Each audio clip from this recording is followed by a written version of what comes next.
Hi സുഹൃത്തുക്കളെ, 2 ദിവസം കൊണ്ട് ഇന്ന് ഒരു ചെറിയൊരു വീഡിയോ ചെയ്യാമെന്ന് ആഗ്രഹിക്കുന്നു. നിങ്ങൾ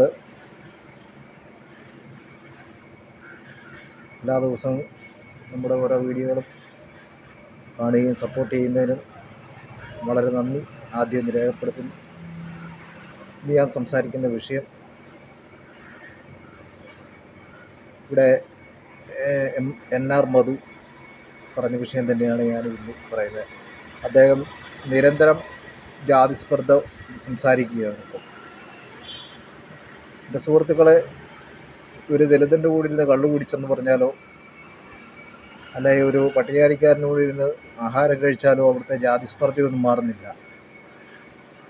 നമ്മൾ കൃത്യമായിട്ടും ചിന്തിച്ച് നോക്കിയാൽ എൻ്റെ മനസ്സിലാണ് ജാതി സ്പിരിറ്റ് കൊണ്ടു നടക്കുന്നത്. ഞാൻ എൻ്റെ തീന്മേശയിലോ ഒന്നും ഞാൻ ജാതി കാണിക്കുന്നില്ല.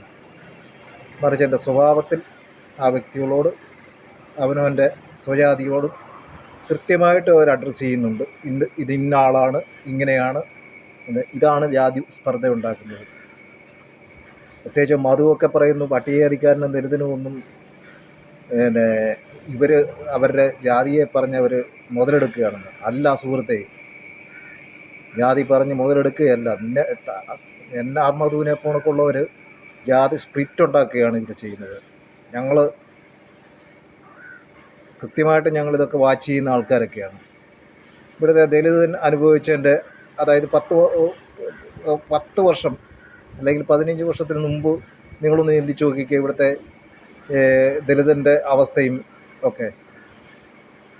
നിങ്ങൾ ഇന്നും ശ്രദ്ധിച്ച് നോക്കുക, നോർത്ത് ഇന്ത്യയിലൊക്കെ ദലിതൻ ഏത് രീതിയിലാണ് ജീവിക്കുന്നത്. നിങ്ങൾ പറയുന്നത് ഈ രാജ്യത്ത് ജാതിയില്ല, ജാതി വ്യവസ്ഥയില്ല എന്നൊക്കെ. വെറും വിദ്യാധാരണയാണ് നിങ്ങളുടെയൊക്കെ. ദലിതൻ തന്നെയാണ് എപ്പോഴും നിങ്ങളുടെ കാഴ്ചപ്പാട്. അവനേത് ഉന്നതിയിലായാലും IAS IPS ഇവിടുത്തെ ദലിത് ഉദ്യോഗാർത്ഥികളൊക്കെ ഉണ്ട്, ഉദ്യോഗസ്ഥരുമുണ്ട്. ഈ NR മധു പോണപ്പോഴുള്ള ജാതി സ്പിരിറ്റ് മുൻപിൽ നിർത്തുന്നത് ഏതെങ്കിലും RSSകാരനോ BJPക്കാരനോ ഒക്കെ ജാതി സ്പിരിറ്റുള്ള, എല്ലാവർക്കും അല്ല ഞാൻ പറയുന്നത്, ജാതി സ്പിരിറ്റുള്ള RSSകാരനോ BJPക്കാരനോ ഒരു ബ്രാഹ്മണനോ അവൻ കുടിച്ച ഗ്ലാസ്സിൽ നിന്ന് വെള്ളം കുടിക്കുമോ? ഇല്ല. അവൻ്റെ വീട്ടിൽ പോയി ഒരു നേരം ഒരു രാത്രി അന്തി ഉറങ്ങും. പോട്ടെ, ഈ NR മധുവിൻ്റെ റിലേഷനിൽപ്പെട്ട, അതായത് NR മധുവിൻ്റെ മകളെയോ, സോറി ഞാൻ തെറ്റ് പറയുന്നതല്ല, മകളെയോ കൊച്ചുമകളെയോ ഒരു ദലിതിന് അയാൾ സ്വയം ജാതിയില്ല എന്നും പറഞ്ഞ് വിവാഹം കഴിച്ചു കൊടുക്കും ഒരു ദലിതിൻ്റെ പേര്, അല്ലെങ്കിൽ ഒരു പട്ടികജാതിക്കാരന്? ഇല്ല. ഇതൊക്കെ ജാതിയുടെ അടിസ്ഥാനത്തിൽ തന്നെയാണോ താങ്കളും താങ്കളുടെ ജാതിയും ജാതി സ്പിരിറ്റും ഒക്കെ നടക്കുന്നത്? പിന്നെ ഇപ്പം കാണുമ്പോൾ ഒന്ന് ചിരിച്ചെന്നും പറഞ്ഞ് ഞങ്ങൾ ജാതി മറക്കണമെന്നൊന്നും പറഞ്ഞു കഴിഞ്ഞാൽ കാര്യങ്ങൾ നടക്കുന്ന വിഷയമല്ല.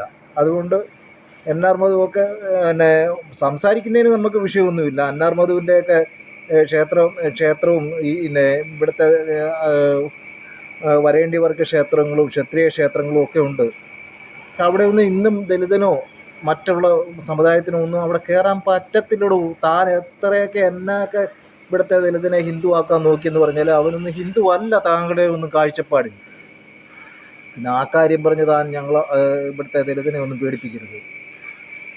താങ്കൾ കൃത്യമായിട്ടും അത് അറിഞ്ഞിരിക്കണം. താങ്കൾക്ക് കൃത്യമായിട്ട് അറിയാം, താങ്കൾ PhD ഒക്കെ എടുത്ത ആളാണല്ലോ.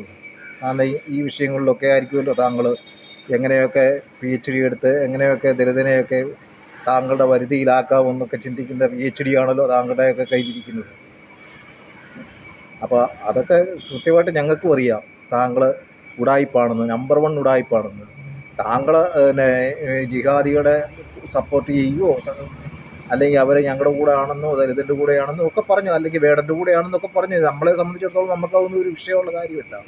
പക്ഷെ താങ്കൾ ഇപ്പോഴും ജാതിയാണ് പറയുന്നത്, പ്രിവിലേജ് എന്നൊക്കെ പറയുന്നത്. എടോ, ഞങ്ങൾക്കത് പ്രിവിലേജ് കിട്ടിയിട്ടില്ല. ഈ സമയം വരെയും കിട്ടിയിട്ടില്ല. ഈ 2-3 ദിവസത്തിന് മുമ്പേ ഒരു സ്ത്രീയെ തിരുവനന്തപുരത്ത് കണ്ടില്ലേ, കക്കൂസിലെ ബാത്റൂമിലെ വെള്ളം എടുത്ത് കുടിച്ചോളാൻ ആ ഒരുത്തെ പോലീസുകാരെ പറഞ്ഞത്. അപ്പം അത് ജാതിയുടെ അത് കൊണ്ട് തന്നെയാണോ പറഞ്ഞത്? തന്നെയോ തൻ്റെ കുടുംബത്തിൽ ആരെങ്കിലും ഒരു തളപ്പിടിച്ചു കഴിഞ്ഞാൽ ആ പോലീസുകാരൻ അത് പറയത്തില്ല. കാരണം തനിക്ക് ജാതി പ്രിവിലേജ് അവിടെ കിട്ടും. പിന്നെ താൻ ഈ ജാതിയില്ല എന്ന് പറയുന്ന ഒരു സ്ത്രീ പറയുന്നത് കേട്ടല്ലോ, പിന്നെ വേടൻ അങ്ങനെയാ ഇങ്ങനെയാന്ന്. ഇവരൊക്കെ ഈ ജനന്തി ടി വിയൊക്കെ ഇതുകൊണ്ടുള്ള നശിച്ച ടി വികളൊക്കെ നിർത്തുന്ന ഏറ്റവും നല്ലത്. മനുഷ്യൻ്റെ സ്പർദ്ധ ഉണ്ടാക്കുന്ന നശിച്ച ടി വികൾ. തൻ്റെയൊക്കെ ടി വിയൊക്കെ കാണുന്നത് 100 പേര് പോലും കാണുന്നില്ലല്ലോ. ഞങ്ങളൊക്കെ ഇത് വാച്ച് ചെയ്യുന്നത് തൻ്റെ സപ്പോർട്ട് ചെയ്യാൻ വേണ്ടിയല്ല വാച്ച് ചെയ്യുന്നത്. താനൊക്കെ എന്നാ സംസാരിക്കുന്നതെന്ന് ഞങ്ങൾ അറിയണ്ടേ. അതിനുവേണ്ടിയാണ് ഞങ്ങൾ ഈ ടി വിയൊക്കെ അതായത് വാച്ച് ചെയ്യുന്നത്. അല്ലാതെ തൻ്റെ ടി വി ഗുണപ്പെടാനൊന്നുമല്ല. തന്നെ പോണക്കുള്ള മലം ടി വികളൊക്കെ എന്ത് മല വിസർജന അതിനേക്കാളും സുഗന്ധമുണ്ട്, കാണാനും സുഖമുണ്ട്, കേൾക്കാനും സുഖമുണ്ട്. അതിൻ്റെ ആ മലത്തിൻ്റെ ആയാലും താൻ്റെയൊക്കെ വായിൽ നിന്ന് സംസാരിക്കുന്നതൊക്കെ ഒന്നും മലത്തിനേക്കാളിലും മലിനമായിട്ടാണ് വരുന്നത്. അപ്പം ഇതിവിടെ ജാതി വ്യവസ്ഥ ഇപ്പോഴും നിലനിൽക്കുന്നുണ്ട് സുഹൃത്തെ. ഞങ്ങൾ നിങ്ങളോട് ദേഷ്യപ്പെടുന്നൊന്നുമില്ല, കാരണം ദേഷ്യപ്പെട്ടിട്ടും കാര്യമൊന്നുമില്ല. കാരണം നിങ്ങളൊക്കെ പഠിച്ചതേ പാടുകയുള്ളൂ. അതിങ്ങനെ പാടിക്കൊണ്ടേയിരിക്കും, നമ്മളിതൊക്കെ കണ്ടുകൊണ്ടിരിക്കും. അതുകൊണ്ട് സുഹൃത്ത്, ജാതിയില്ല, ജാതി സ്പിരിറ്റിൻ്റെ പ്രിവിലേജ് ഞങ്ങൾക്ക് കിട്ടുന്നത് ഇവിടെ സംഭരണം ഉണ്ടാക്കി എന്ത് ആവശ്യത്തിനാണെന്ന് ഇന്നത്തെ നിൻ്റെയൊക്കെ സമുദായത്തിനോ അല്ലെങ്കിൽ നിൻ്റെയൊക്കെ ജാതിക്കോ ഒന്നും അറിയത്തില്ല എന്തിനാ ഈ സംഭരണം ഉണ്ടാക്കിയെന്ന് പോലും. അവർ പറയുന്നത് സംഭരണം കിട്ടി, ഞങ്ങൾക്ക് കിട്ടിയെന്ന്. ഞങ്ങൾക്കല്ലോ താങ്കളുടെ ജാതിക്കാണ് ഇപ്പോഴും സംഭരണം കിട്ടിക്കൊണ്ടിരിക്കുന്നത്. 3% ഉള്ളൂ, അല്ലെങ്കിൽ 8%, 15% ഉള്ള നിങ്ങളല്ലോട് ഈ ലോകം ഭരിക്കുന്നത്, ഇന്ത്യ ഭരിക്കുന്നത്. അതിനകത്ത് 4, 3, 7 പട്ടികജാതിക്കാരനെ MLA മാരോ MP മാരോ ആക്കി നിർത്തിയിട്ട് ബാക്കിയുള്ള ഭരണം നിങ്ങളുടെ കയ്യിലല്ലേ ഇടൂ. പിന്നെ താൻ ജാതിയുടെ പ്രിവിലേജ് ഒന്നും നമ്മളോട് പറയരുത്, ഞങ്ങൾക്ക് കിട്ടിയെന്നൊന്നും പറയരുത്.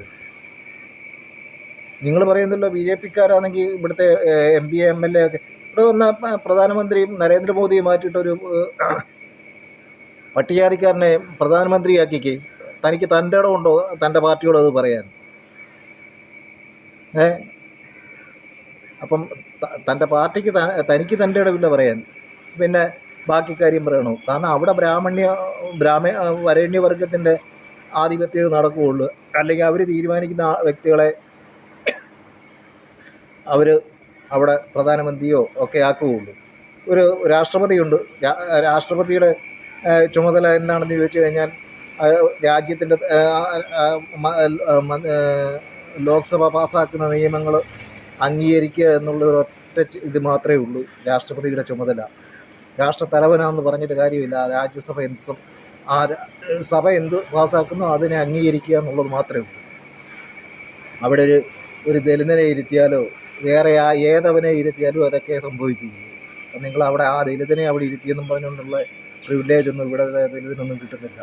അപ്പോൾ ഇത്രയും ചെറിയൊരു വീഡിയോ പറഞ്ഞുകൊണ്ട് ഞാൻ നിർത്തുന്നു. നിങ്ങളെല്ലാവരും എൻ്റെ ചാനലിനെ സബ്സ്ക്രൈബ് ചെയ്യുക. Tata, bye bye.